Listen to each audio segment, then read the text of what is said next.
know, a lot of people are probably asking why Columbus, Ohio is so concerned about what's happening in Youngstown.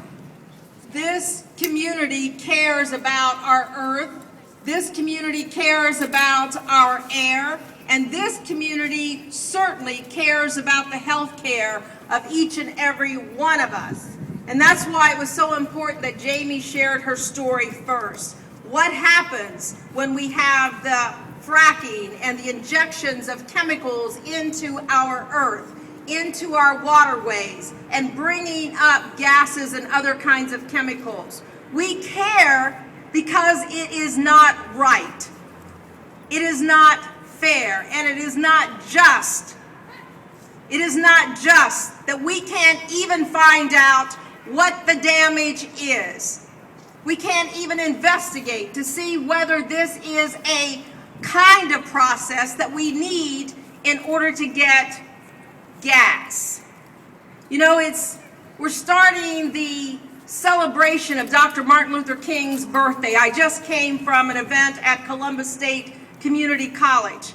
And what Dr. King would say is that a threat to justice anywhere is a threat to justice everywhere.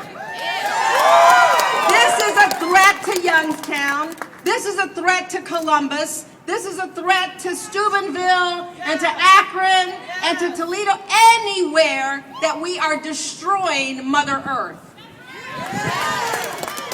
We cannot sit by as legislators and not allow the investigation to take place, to pay attention to what this is doing to our residents in the Youngstown area, so that we don't bring this upon other communities. You know, another famous African American by the name of Frederick Douglass had another very important phrase that he used. Power concedes nothing without a demand. It never has, and it never shall. We are demanding of the Ohio General Assembly and the administration that we do what's right, what's fair, what's just for the people of Ohio. Not just this generation, but all generations to come. Because we can't remanufacture the earth, we can't remanufacture the waterways, and we can't remanufacture the health and safety of all of our citizens. So for this senator and my colleague, Senator Mike Skindle, who has introduced the moratorium bill, and for all of my colleagues in the Senate, I just say to you, we are with you. We're going to continue to fight with you to get the answers we need and to get the moratorium so that we can save ourselves and save our earth. God bless you.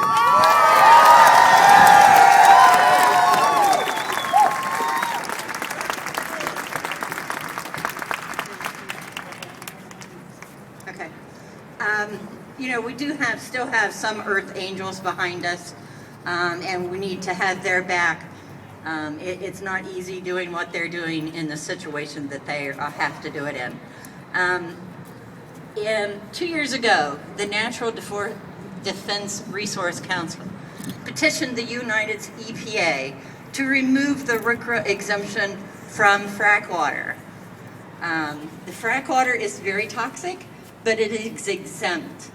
So what we've done is we have drawn up a letter of support, and we are asking our elected officials to sign the letter of support that will go to U.S. EPA Administrator Lisa Jackson, as well as one of her top assistants.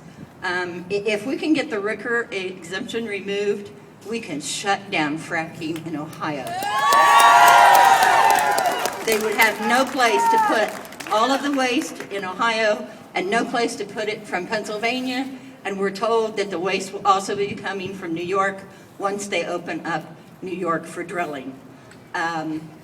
At Power Shift this past summer, we had this letter, and Representative Antonio signed it, as well as Senator Skindle.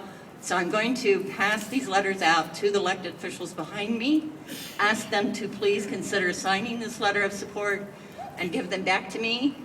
And then I challenge you as citizens, when you go into the building, to your house behind me and your house across the street, please see me to get a copy of this letter of support and get your elected officials to sign on. Not only here in Columbus, but back home.